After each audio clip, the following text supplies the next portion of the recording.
Alexandra, frage die Karte, zeige mir einen Weg. Schönen guten Morgen. Hier bin ich zur Tagesbotschaft.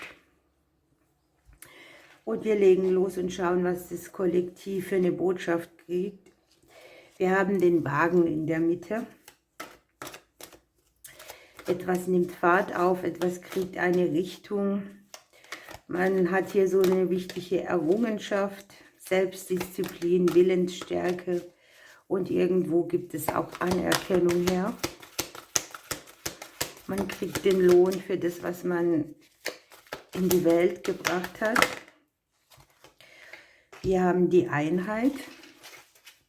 Ja, da geht es so ein bisschen drum, dass man Gleichgesinnte hat, die eventuell mit am gleichen Strang auch ziehen, dass man so dazu neigt, traditionelle Standpunkte oder Methoden zu verfolgen. Es geht sehr viel auch darum, verbunden zu sein mit allem, was um einen rum ist. Und es geht unter Umständen auch um Anleitung in einer gewissen Situation, die man so noch nicht gehabt hat. Man braucht ja also so ein bisschen dieses, ich kämpfe mich durch, aber ich bin unterstützt.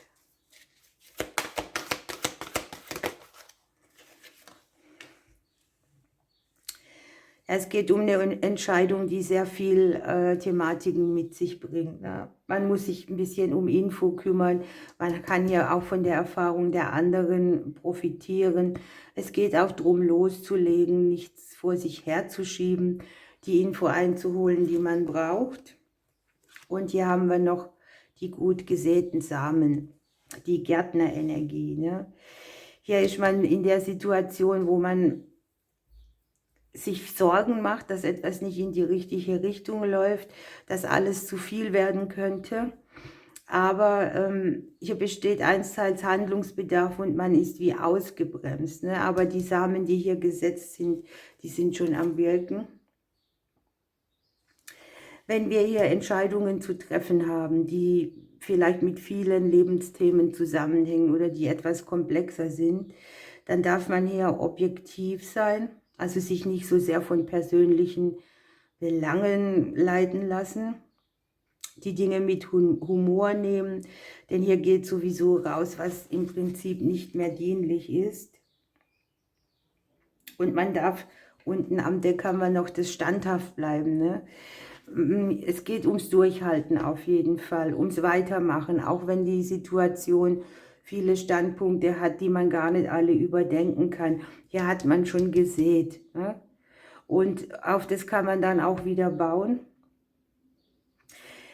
Man soll hier keinen Kampf führen, wo es im Prinzip gar nicht nötig ist, ne? Hier entsteht so ein Kampf und ein Ringen um eine Entscheidung, die ansteht. Aber es geht auch im Prinzip darum, einfach mal durchzuhalten und auf das zu bauen, was man hat. Unten haben wir noch die 10 des Wassers. Da haben wir schon alles, ne? Die Erfüllung im Prinzip.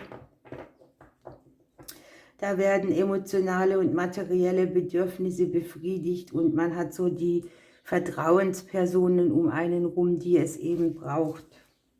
Spannend. Okay.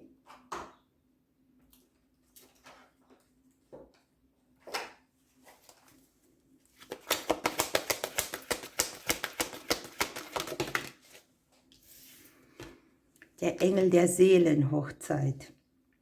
Hier haben wir ja die Einheit, die Verbundenheit und hier haben wir die noch stärkere Verbundenheit, denn hier ist die Seele und Gott, das an das du glaubst, komplett mit sich vereint.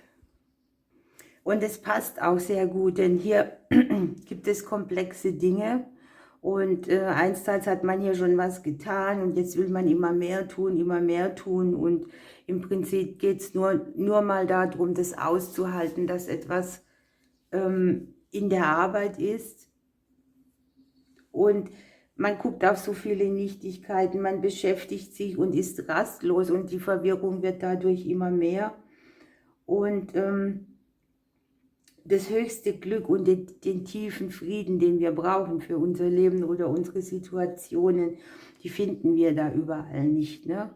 Wir können nach vorne streben, wir können uns noch mehr Gedanken machen, wir können die Richtungen wechseln, wir können objektiv sein, ja? Und dann doch nicht aushalten, dass etwas noch dauert. Aber im Prinzip strebt man hier halt nach dem höheren Frieden und nicht nach dem Zerstreutsein mit den täglichen Herausforderungen, die da immer so sind. Und man darf hier auch hinterfragen, was für Ziele verfolgt man denn? Möchte man nach dem Höchsten streben und ein konstantes Ziel verfolgen? Was könnte einem hier helfen? Und woher kommt dieses Gefühl der Vereinigung mit allem? Manchmal fühlt man sich ja überhaupt nicht angebunden, ne? Oder alleingelassen, oder die Situation ist so zerfahren und viel, dass man sich zerstreut und immer mehr Drama in die Situation bringt, anstatt sich mal auf das Wesentliche zu besinnen. Das ist halt natürlich aber auch immer gut gesagt. Es soll halt eine Erinnerung sein. Gucken wir, was die Pflanze hier noch sagt.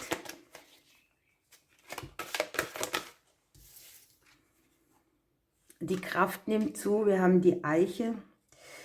Das Vereinen der Polaritäten, das passt ja auch ganz gut dazu. Da ist alles so in sich und mit sich rum gut. Und man hat so die Kraft und auch dieses Verwandlungspotenzial von allem, wenn es zusammenwirkt. Ne?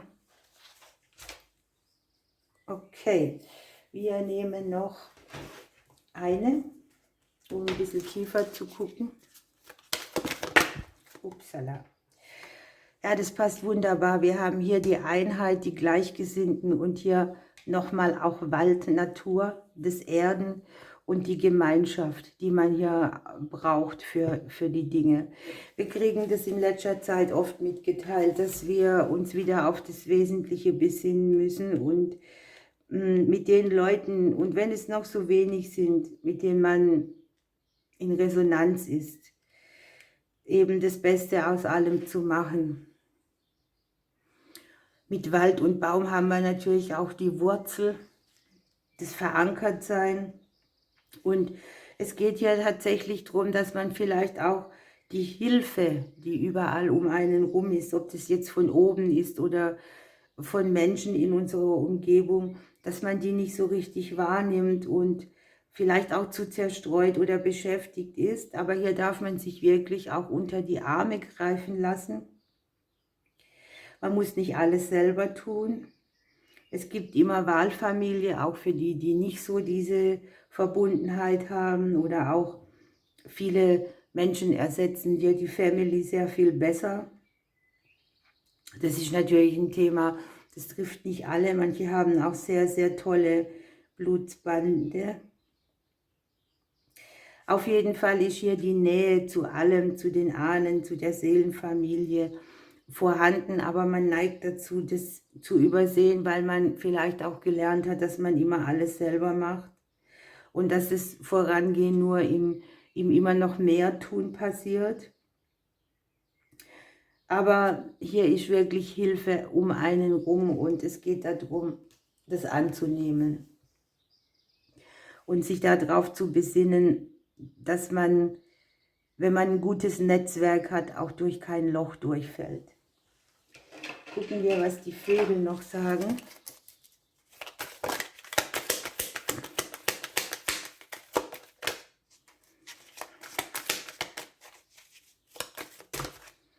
Wir haben 2, den Goldammer.